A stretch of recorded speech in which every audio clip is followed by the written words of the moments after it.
Senator Boozman. Thank you, Madam Chair, and thank you again, Mr. Chairman, for being with us to testify about what's happened and so importantly about the potential for future bad things happening to consumers if Congress doesn't act and get some authority to both you and the SEC so we can prevent these things from happening in the future. While this is not my view, over the past week I've read multiple articles that suggest the CFTC is a soft-touch regulator. Do you have a response to that?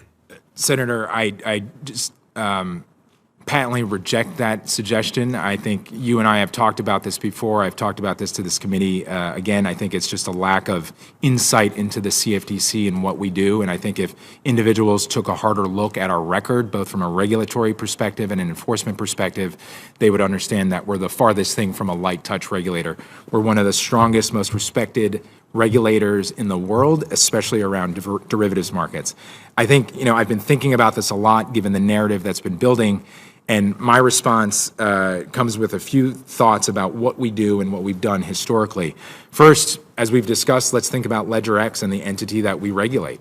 Of all the 130 entities in the FTX family, the few that survived, one is the CFTC regulated entity. Solvent, operational, and customer money is where it's supposed to be.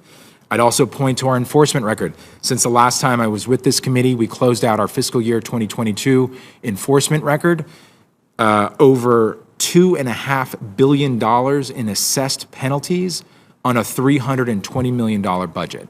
And of those cases, 82 cases, 20% digital asset cases. And strong cases, precedential cases across all digital asset markets, including DeFi. These are not sham cases just looking for a headline.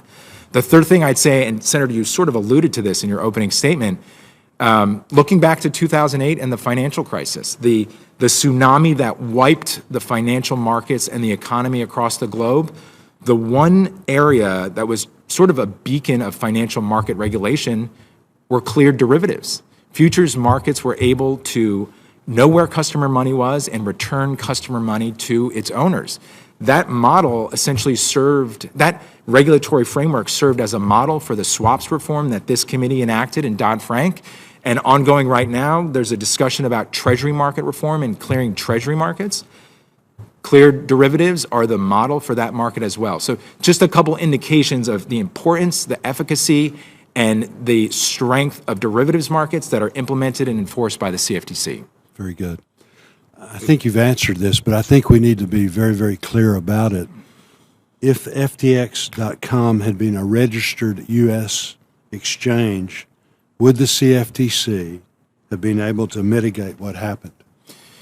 Senator, with our current authority, the answer is no.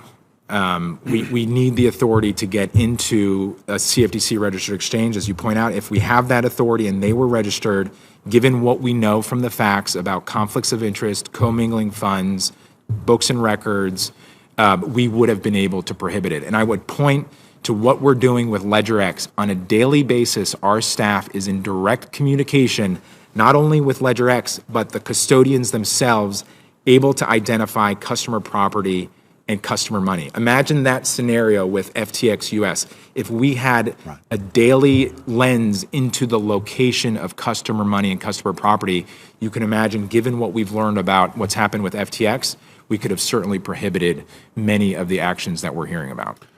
Do you agree that the FTX collapse shows the need to, number one, bring entities into the U.S. to enable regulatory oversight into them, and number two, create a framework focused on regulating custodians' exchanges, and scrutinizing conflicts of interest relating to common ownership and control of exchanges and on-venue trading firms? Absolutely, Senator. I think naturally, if there was a regulatory framework in the U.S., you would see a number of entities perhaps migrate to the U.S. and register, and this would bring the transparency that is direly needed around all the issues you stated.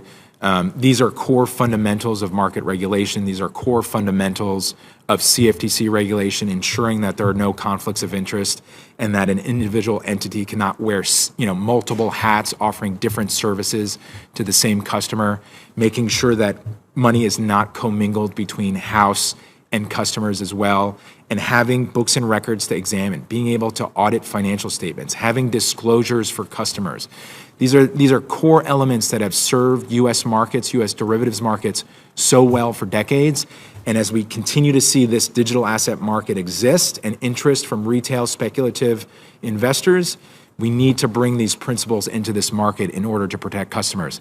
There are gaps in this regime, and we have to fill this gap in order to protect customer money. Very good. I want to take a moment to focus on a specific DCCPA provision, the dealer definition. My concern is that if we require CFTC registration in the digital asset context for U.S. entities who do not trade with any retail counterparties and do not offer trading with margin, leverage, or custody, we set a precedent for future Congresses to call for these same requirements in traditional commodity markets, which would be wholly inappropriate. Even though the activity is the same, I'm also concerned with diluting the CFT's resources away from protecting retail participants by overreaching on who is required to register. Do you agree that the priority focus should be protecting retail from fraudulent leveraged selling practices similar to the way the CEA currently requires registration of retail foreign exchange dealers? Senator, I think absolutely the priority should be retail customers and retail investors. I've said that many times, and given the risks and the knowledge gap and the education gap, the focus certainly should be on retail investors. Good. Thank you, Madam Chair.